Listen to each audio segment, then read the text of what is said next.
A manera de introducción, vamos a ver que es el cáncer más frecuente a nivel mundial y se puede decir, haciendo una comparación, que los diagnósticos de cáncer de pulmón es igual a la suma del cáncer de mama, de colon y de próstata.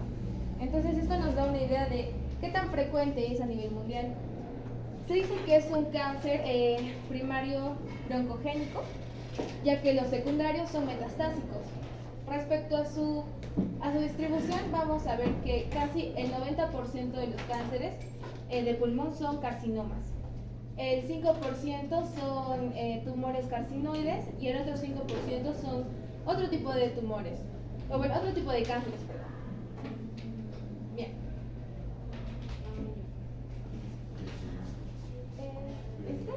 Primero. Ninguno está Sí. seguro. Este es HDMI 1. ¿2? VGA, el último. Bueno, Otra vez limpiecita. la casilla. La fechita. O parece una casita. ¿Qué casita? Acá no. En los botones de abajo, sí. Ya, VGA. Ya, bueno. Continuando, en el Perú es la quinta causa de muerte aquí. Afecta más que nada a pacientes mayores de 65 años. Y bueno, las zonas en las que hay mayor mortalidad es Amazonas, Ayacucho, Purímac, Callao, Cabello y Junín.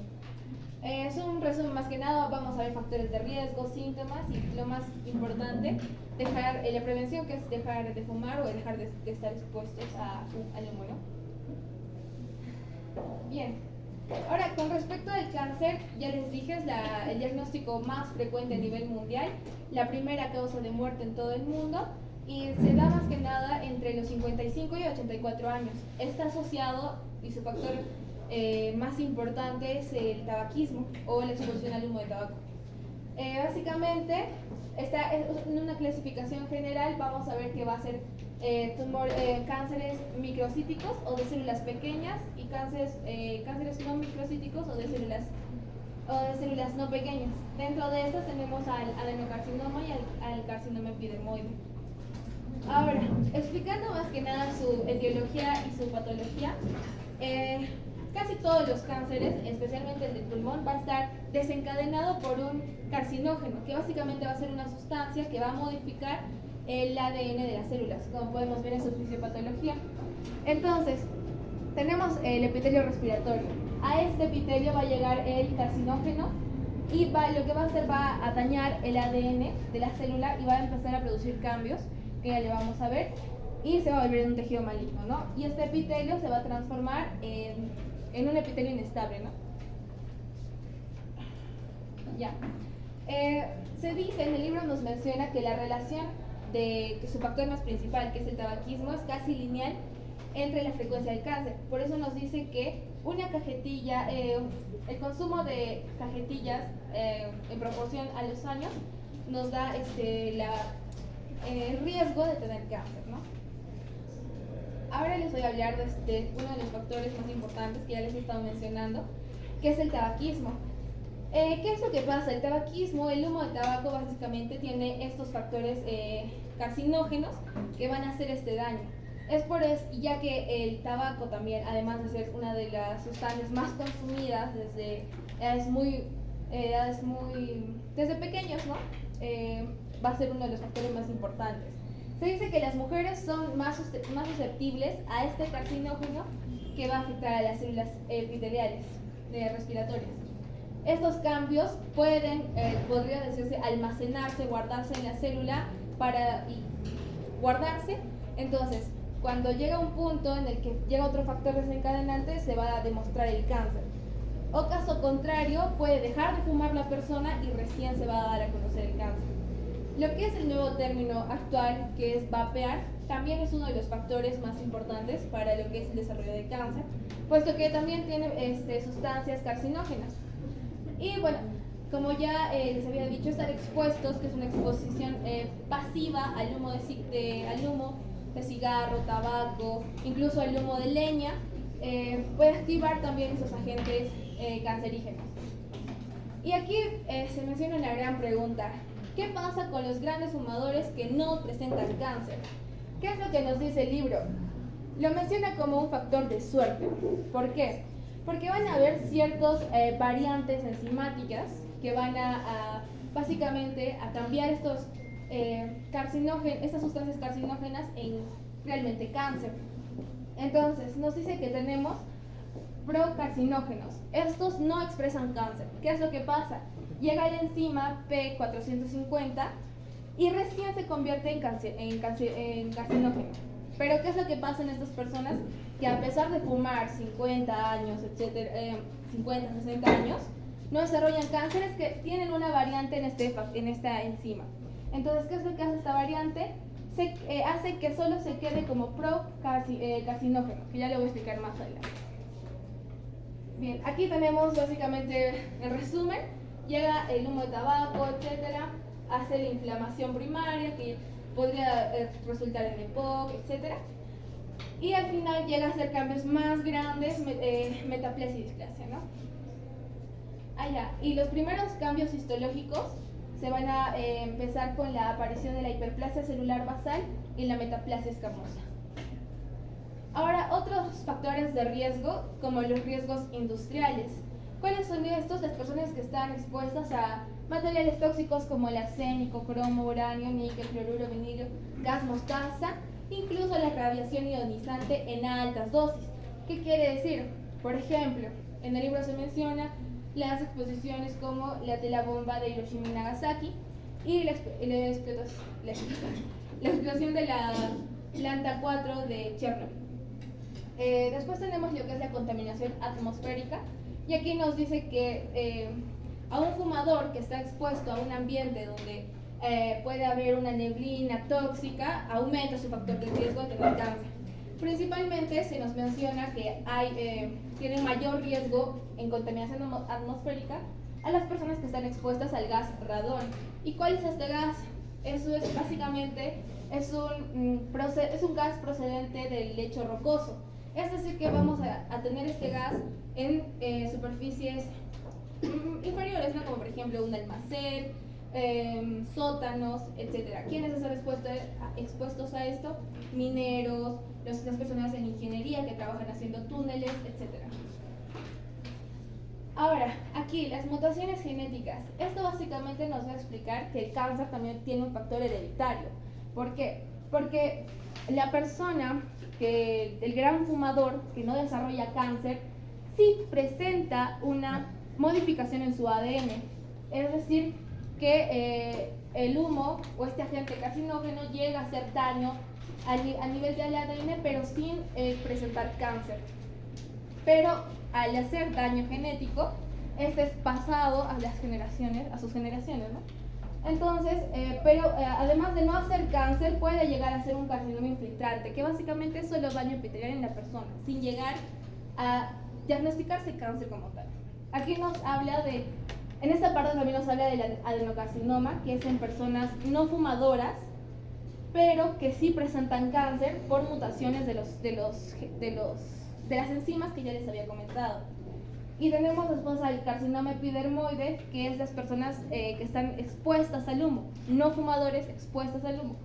Y estas van a tener afecciones en la depresión de los genes que regulan esos mecanismos de la expresión del cáncer.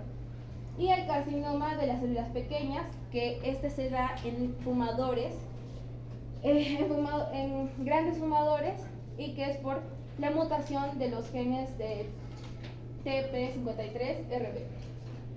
Ahora, hay personas que expresan cáncer sin nunca haber fumado o haber estado expuestos a ciertos factores ambientales o no ambientales, como ya lo había hablado. Y esto nos llama la atención porque estas personas, ¿cómo llegan a tener expresar cáncer sin haber estado expuestos a algo riesgoso, ¿no? Nos dice que básicamente son las mujeres las que expresan este tipo por estas causas el cáncer, ¿no? La OMS dice que es el 25% de todos los cánceres, el 25% son no fumadores. Es más frecuente en mujeres, presentan el tipo de adenocarcinoma y sus causas son por exposición de segunda mano, anomalías genéticas, una historia familiar que tenga cáncer, radiación, por ejemplo, por el cáncer de seno. Y bueno, eso es todo por mi parte. Okay. Yo les voy a hablar un poco sobre la clasificación. Bueno, hay que tener en cuenta que esto es importante porque nos ayuda a mantener la homogeneidad en tratamientos y nos va a dar información para estudios biológicos y epidemiológicos en un futuro. Esta se clasifica de esta forma, que es la clasificación más reciente, que vamos a tener de primero a la adenocarcinoma. ¿Por qué está de otro color? Como mencionó Paola, bueno, es más común en hombres y mujeres. Sin embargo, el libro menciona que los casos que se han dado ha sido más en mujeres que en hombres. Esto llamó la atención porque menciona que las mujeres también se están volviendo más fumadoras que los hombres. Luego vamos a tener el carcinoma epidermoide, que va a representar un 20%. Los tumores neuroendocrinos, que representan el 15%, y otros tipos que son infrecuentes, que vendrían a ser como los carcinomas de células grandes o carcinomas mucoepidermoides, que vienen a corresponder un 13%. Bueno, vamos a encontrar patrones histológicos mixtos. ¿Qué nos quiere decir? Que si encontramos un cáncer en una zona, podemos encontrar otro tipo de cáncer, pero en la misma zona. Como las combinaciones más frecuentes sería el carcinoma epidermoide y un adenocarcinoma, que es el 14% de los casos, y el carcinoma microcítico y carcinoma epidermoide, que vendría a ser el 5% de los casos. En su morfología, los casos más comunes se presentan en zona periférica, que es adenocarcinoma, y en la zona biliar podemos ver carcinomas epidermoides. Aquí vamos a tener un epitelio cúbico. Va a ser la hiperplasia adenomastosa típica, que sus características va a ser que la lesión es menor o igual a 5 milímetros. Va a existir fibrosis leve y esta se va a encontrar en un territorio pulmonar. Luego vamos a ver un adenocarcinoma in situ, o antes llamado carcinoma bronquialveolar, que este es de subtipo mucinoso, va a medir menos de 3 centímetros. Estos van a ser células displásicas que van a seguir los tabiques alveolares sin invadirlos, y bueno, muestran displasia mayor que hiperplasia, que la hiperplasia adenomatosa típica, que la vimos en la anterior imagen.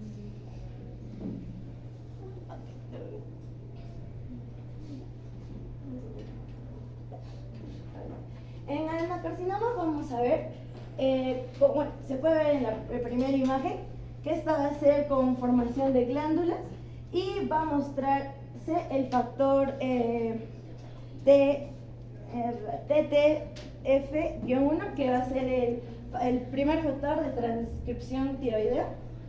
También vamos a ver en esta imagen, donde señalan las flechitas, que va a haber queratinización. Además, células pequeñas con islotes intensamente basófilas y con zonas de necrosis. Por último, vamos a tener un carcinoma de células grandes, y estas van a ser primorias. El carcinoma va a tener subtipos, que va a ser el carcinoma microinvasivo. Cuando se detecta un carcinoma microinvasivo, se dice que su pronóstico es favorable. Sin embargo, cuando se encuentra un adenocarcinoma mucinoso, quiere decir que hay diseminación por vía aérea y hay una menor probabilidad de curación. Un carcinoma epidermoide. Como pueden ver en esta imagen, no se nota mucho, pero este es un carcinoma epidermoide invasivo. Bueno, este va a ser común en los hombres y lo asociamos al tabaquismo. Este es procedido por lesiones que puede ser tanto la metaplasia escamosa, displasia, carcinoma in situ. Su crecimiento puede ser exofítico o infiltrativo. Su masa va a ser intraparenquimatosa. ¿Cómo lo podemos reconocer? Porque va a tener una forma de coliflor, va a existir queratinización y bueno, en progresión podemos observar que esta de carcinoma in situ se puede convertir en un carcinoma epidermoide invasivo, como esta imagen. Luego de un crecimiento exofítico vamos a ver que va a existir obstrucción bronquial y de esta se va a denominar que va a haber una infección. Atelectasia. Luego vamos a tener la invasión de la pared bronquial que después del proceso se va a convertir en infiltración peribronquial. Y vamos a tener crecimiento intraparenquimatoso que va a ser la comprensión del pulmón. Eso es todo. Ahora yo les voy a hablar acerca del carcinoma de células pequeñas. Este se va a conocer porque va a ser un tumor muy agresivo, ya que va a tener un recuento de mitosis muy alto y también va a haber una necrosis frecuente y también extensa. Va a estar asociado principalmente a pacientes consumidores de tabaco, pero también va a haber un 1% de pacientes que no consumen tabaco, como ya mencionó mi compañera, puede ser por factores ambientales. Este va a ser un tumor central, por lo que su origen se va a darse en los bronquios principales o en la periferia del pulmón. Microscópicamente vamos a poder observar células pequeñas, que también se les conoce como las células de Purkinje, en donde van a tener un citoplasma escaso, bordes no definidos, la cromatina nuclear va a estar finalmente granulada, lo que se le va a conocer como el patrón de sal y pimienta, y también los nucleolos van a ser ausentes o poco llamativos. También van a ser células ovaladas, redondas o fusiformes, y estas también no van a tener un tamaño concreto, por los que se les asocia que son menores del triple del diámetro de un linfocito en reposo, que más o menos es 25 micrómetros. Estas también células pequeñas van a estar asociadas a lo que es una producción frecuente de hormonas ectópicas. Primero vamos a tener a lo que es la hormona ADH, que si tiene una producción excesiva va a generar lo que es el síndrome de secreción inapropiada de la hormona antidiurética. También vamos a tener a la hormona de ACTH, que también va a generar el síndrome de Cushing, el exceso de cortisol. Y también va a haber un exceso de anticuerpos. Si es en contra de los canales presinápticos de calcio, genera lo que es el síndrome de Marfan, y en contra de las neuronas, que es la encefalitis. Va a tener dos tipos principales, que primero vamos a tener lo que es el carcinoma de células pequeñas, que se le conoce también como el cáncer de células en avena, ya que va a tener más asociación generar más en lo que es la vena cava superior, generando que el paciente tenga una inflamación. Después existe el carcinoma combinado de células pequeñas, que va a ser una combinación, como lo indica, de células pequeñas más el carcinoma neuroendocrino de células grandes. Como podemos observar acá, es central el cáncer. Después tenemos el carcinoma de células grandes, que también se le conoce indiferenciado, ya que no se le va a poder diferenciar entre un adenocarcinoma y epidemiocarcinoma. Este ya también va a estar asociado también a lo que es el consumo de tabaco, y va a ser un tumor periférico. Ya también no va a presentar, los síntomas ya se van a presentar en etapas avanzadas, y los síntomas frecuentes es el dolor torácico por invasión pleurética, tos, disnea, y lo terrible que se podría decir es el derrame pleural maligno. Vamos a ver que van a ser células grandes con nucleolos prominentes y una cantidad moderada de citoplasma. Este también va a tener una variante histológica que va a presentar características similares a lo que es un adenocarcinoma de células pequeñas, pero ya también van a estar conformadas por células grandes.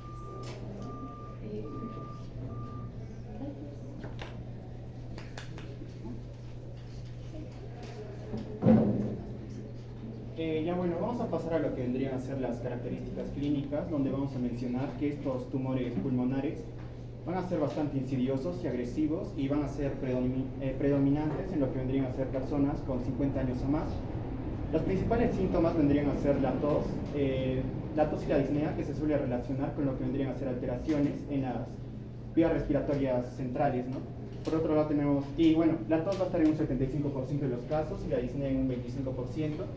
Por otro lado tenemos la pérdida de peso, que va a ser en un 40% de los casos, y el dolor torácico, que es en el 40% de los casos, en donde básicamente el tumor se va a expandir a lo que vendría a ser la pared torácica, la pleura, lo que vendría a ser el mediastino. Bueno, vamos a pasar a lo que vendría a ser que estos síntomas van a depender de la localización. Por ejemplo, en una metástasis ósea va a ser bastante común lo que es un dolor de espalda, y lo que vendría a ser la cefalea, daño de los nervios craneales y las convulsiones va a ser bastante común en lo que es la metástasis cerebral. Bueno, el mejor tratamiento aquí vendría a ser evitar el tabaquismo, que tuvo bastantes buenos resultados en lo que vendría a ser Estados Unidos, ¿no? Sin embargo, el 15% de los adultos van a seguir fumando, y las personas que van a dejar de fumar van a ser expuestos a estos riesgos durante cierto tiempo. Debido a esto se realizó un estudio de detección en donde se centraron en lo que vendría a ser cánceres de células pequeñas en personas con bastante índice, en donde mediante la tomografía computarizada, aún así teniendo los riesgos de los falsos positivos, ¿no? En donde se pudo observar generalmente malos resultados. A nivel global hubo un índice de supervivencia a los 5 años del 18,7%, a pesar de las mejoras en lo que vendría a ser la cirugía torácica, radioterapia y quimioterapia. Por otro lado, si es que este era localizado, tenía un índice del 52%, en lo que vendría a ser la metástasis regional vendría a ser de 22% y una metástasis a distancia del 4%. Bueno, en general podemos mencionar que lo que vendría a ser el adenocarcinoma y el carcinoma epidermoide va a ser bastante localizados y van a tener un mejor pronóstico. Por otro lado tenemos los carcinomas de las células pequeñas, las cuales usualmente se suele detectar en etapas avanzadas, por lo cual no hay mucho que hacer, ¿no? Bueno, vamos a pasar a lo que vendría a ser el tratamiento, en donde clasificamos en adenocarcinoma y mutaciones activadores de lo que es la FGFR, que usualmente es en el 15% de los casos, en lo que se suele contrarrestar con inhibidores específicos de lo que es la cinasa, los cuales van a prolongar la supervivencia. Por otro lado tenemos las mutaciones KRAS activadoras, que va a ser en el 30% de lo que es adenocarcinomas, en donde usualmente no hay mucho que hacer. A pesar del tratamiento, el diagnóstico va a ser sombrío. Por otro lado tenemos el carcinoma de células pequeñas, las cuales son sensibles a radioterapias y a quimioterapias, en donde en el 10% de los casos van a ser enfermedades limitantes y en el 90% restante vamos a encontrarlos en un estadio avanzado. En el 10% de los casos la supervivencia va a ser de 5 años y todavía se va a poder curar, y en lo que vendría a ser el estadio avanzado, el índice de supervivencia va a ser de 10 meses y la tasa de curación va a ser 0%. Bueno, eso vendría a ser todo por el proceso. Muchas gracias.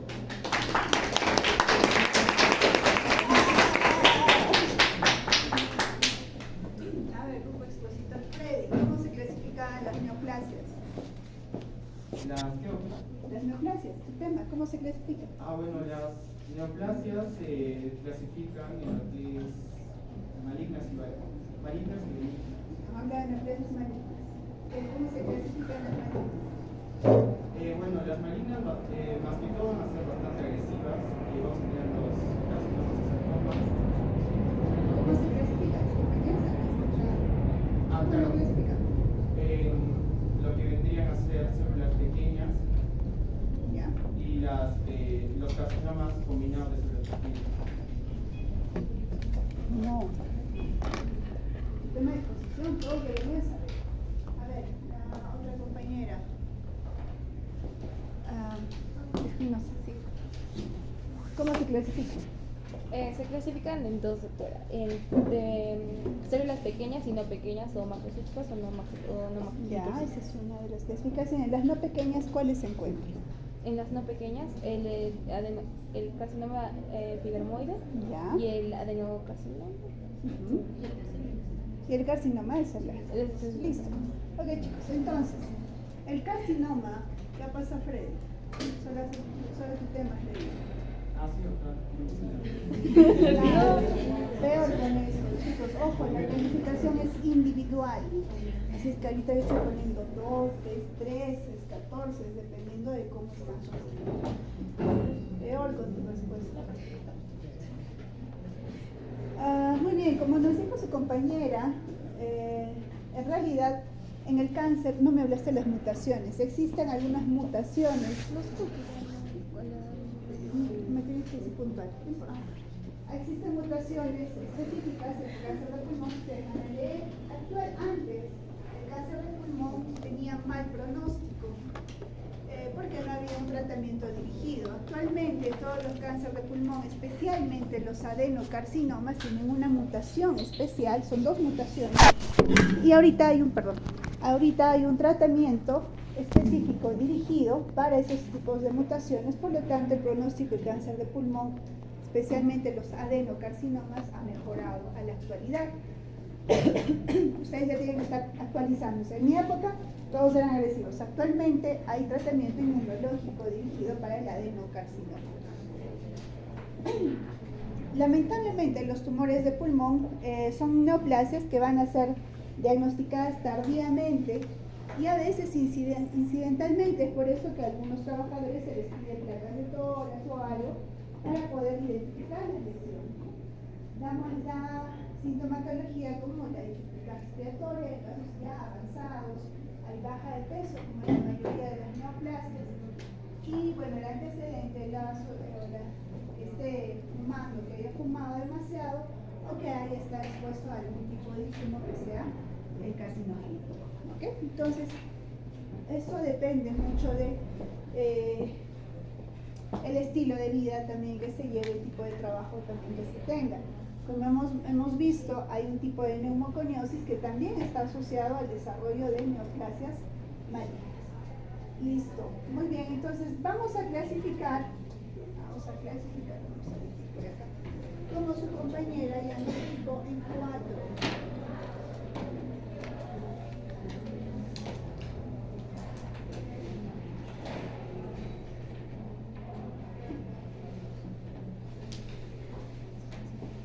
El carcinoma de células pequeñas, como bien su compañera lo mencionó, es una clasificación, células pequeñas y no pequeñas, y las no pequeñas se van a clasificar en las 3 que ya están observando. El carcinoma de células pequeñas es una de las neoplasias más agresivas, es la neoplasia más agresiva, es la que se asocia a lo que es el tabaquismo, y también es aquella que va a dar síndromes paraneoplásicos, lo que su compañera comentaba, ¿no? Va a haber una hipersecreción de corticoides, por eso tiene síndrome de Cushing. Puede haber un CIGAT, va a haber alteración también en lo que es la aldosterona, si no me equivoco, y también puede dar otra sintomatología. Entonces, en células pequeñas podemos encontrar síndromes paraneoplásicos, neoplasia más pequeña, y el resto, que bien lo clasificaron. El adenocarcinoma es aquel que no se asocia a lo que es el consumo de cigarrillos, ¿no? En cambio, el carcinoma epidermoide sí. ¿Y cuál será la lesión? Ya sabemos que tengo alveolos, y es por eso que el adenocarcinoma va a iniciar. ¿Y por qué tendremos un carcinoma escamoso? ¿Dónde iniciará? ¿Dónde tenemos un epitelio escamoso en el pulmón? Alveolos. No, bronquiolo. Tenemos un epitelio respiratorio. ¿Dónde tenemos? Grupo expositor. Ros. ¿Qué pasa con tu paciente fumador? Gracias, Augusto. Va a haber una metaplasia. Los pacientes fumadores hacen una metaplasia. ¿De qué tipo? Escamosa. Por lo tanto, la neoplasia que se va a originar a partir de ella va a ser un carcinoma escamoso. Entonces, la metaplasia escamosa va a estar en la parte central. Es por eso que el carcinoma epidermoide son neoplasias de tipo central. En cambio, el adenocarcinoma que se origina en acinos, en alveolos, va a ser periférico porque va a ser un tipo que no nace del tipo respiratorio de conducción, ¿no? Las células pequeñas también son más de tipo periférico, a diferencia, sí, periférico, ¿verdad?